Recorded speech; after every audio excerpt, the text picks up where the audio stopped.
Oh, hello, this is Tak Chung from Walk with Tak. Welcome to my YouTube channel. If you enjoyed this video, please like, subscribe, and share. This morning, I went for a walk. It was a beautiful sunrise. This is right next to the country road where I live. And you can see it's a beautiful farm scene. Now, I will answer any question that you might have. Please write me at walkwithtak@gmail.com because if you write me with email, I can give you a more thorough answer. And I love to hear from you, so write me anytime and I will answer your question promptly. And I would love to hear whatever suggestions that you might have of the video that you would like to see me to make. In fact, today's video is in response to a viewer's question. He asked me whether I can show some video in demonstrating how to cook a rice noodle dish. Rice noodle is a very popular noodles, particularly in the southern part of China as well as in Southeast Asia. And there are many different brands of rice noodles. And a lot of them come from the province of Guangxi, and also many rice noodles come from Vietnam, Thailand. And rice noodle is pretty much a staple in substitution for wheat noodles. Now, the rice noodle originated in China about 2,000 years ago when the first emperor unified China. He sent emissary from the north to the southern part of China, and when the emissary went down to the south, they discovered to their great disappointment is that they don't have noodles there. A noodle is very popular in northern part of China. So they commissioned a local farmer to use rice to make noodles, and the end result is rice noodles. That's what we know of them today. Now, this particular rice noodle brand is very popular. It comes from southern part of China, but there are many different brands that you can choose from. And in fact, there are also different kinds in terms of thickness, in terms of various type of texture. So the choice is actually quite extensive. Now, this is the brand that I use, and I will recommend you, if you want to give it a try, I will go with this brand first, and then you can explore other type of brand once you become more familiar with it. I'm going to use this rice noodle to make a very simple rice noodle dish. In fact, this is a dish that I had quite often when I was a child for breakfast, and it is a very common street food. Now, this rice noodle, you can purchase it on Amazon as well. It's called Shaoxing. However, if you can find a local Asian grocery store, it will be much less expensive. So you can take a look. Otherwise, you can order it from Amazon as well. Now, a boiling rice noodle is actually essentially the same as you will boil pasta noodles. The only difference is that it takes less time to boil rice noodles. I'm going to boil this in my Cuisinart 14-inch stainless steel wok. And I have a link of this wok in the note section because now they come out with actually same wok but with non-stick coating.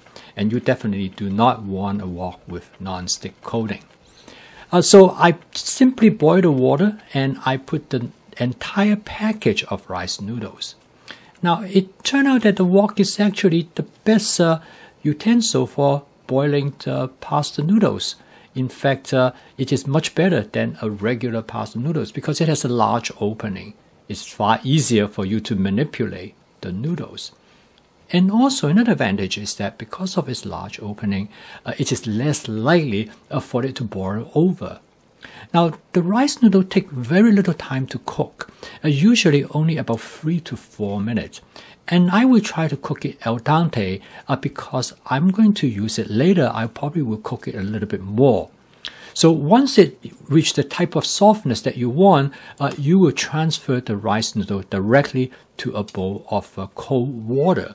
And this will stop the noodle from cooking further. I think this is really important. I just simply transfer it directly from the wok to the bowl of cold water. It's easier for me to manipulate, and I find that a spider strainer like this is really quite helpful. Now, after I drain the noodles, I actually wash a couple times to remove any starch. And then I will put the noodles in a plastic container. As you can see that I divided the noodles into like sections. So this way, easier for me to remove them when I'm ready to use them. But however, quite often, after you store it in the refrigerator, they become quite hard. So in some cases, use a knife to cut it up is probably one of the best way. The noodle has pretty good shelf life. You can store it in the refrigerator for up to 10 days. And the storage do not really change both their texture as well as the flavor very much. So it is a good way for you to have some noodle on hand, and you can take whatever portion that you want when you're ready to use it to make a lo mein, which I'm going to show you today. So, okay, now we're ready. Let me show you how I cook this very simple rice noodle lo mein dish. I'm going to use my what I call a hybrid wok. This wok has a structure, a honeycomb structure, contains non-stick coating in the middle and stainless steel on the edge, so to create this honeycomb structure. And it's supposed to be a non-stick wok, but I'm going to spot season it anyway. The first step I'm going to do is that fry some eggs. Eggs go really well with these noodles, and in fact this is a type of dish that I had when I was a child, so it brings back really a lot of memories. So basically what I'm going to do is that I'm just going to scramble the egg, and I'm going to scramble it pretty hot because the texture of the egg will actually make a difference to the noodles. By making it pretty firm, it gives the noodles a better contrast in flavor.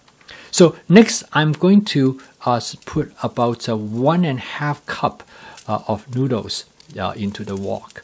And I actually use a knife to cut it up first. As you can see, because after you store it for a while, it's just pretty hot to remove the noodles. But it is quite feasible. And sometimes if you find it really hot, you can microwave it for about I would say maybe 30 seconds. That will soften the texture and that will allow you to remove it much easier.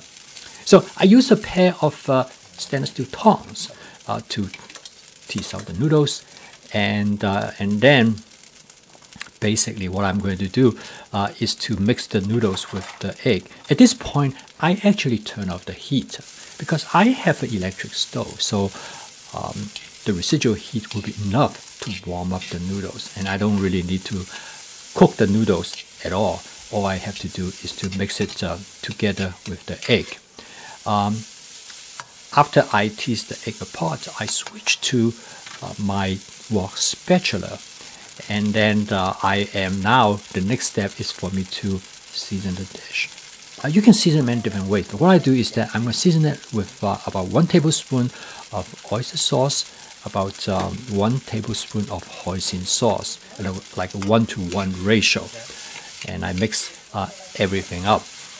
Now, quite often, if you want it to be a little bit saltier, you can add a little bit soy sauce. In here, I add about 1.5 teaspoon of soy sauce. Again, it's very much up to you. The soy sauce actually is a good idea because it gives a little bit moisture to the noodles. Another seasoning agent you can use is to add some rice cooking wine, which I did not do here. Last but not the least, I add the chopped scallions to the noodles. And then with a few quick mix, the noodle is ready to be served onto a serving plate. As you can see, this dish is very fast to cook. It's great for breakfast. It's one of my favorite breakfasts.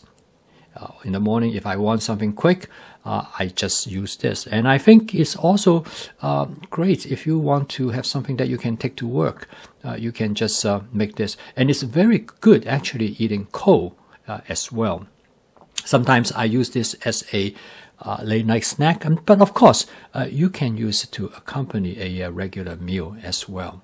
So I encourage to give it a try. If you never had rice noodles before, this is a very simple, easy way to do it. And you can always make modification later on when you become familiar with the texture as well as with the flavor of the noodles. This is a basic template, and you can expand it to include it with other ingredients.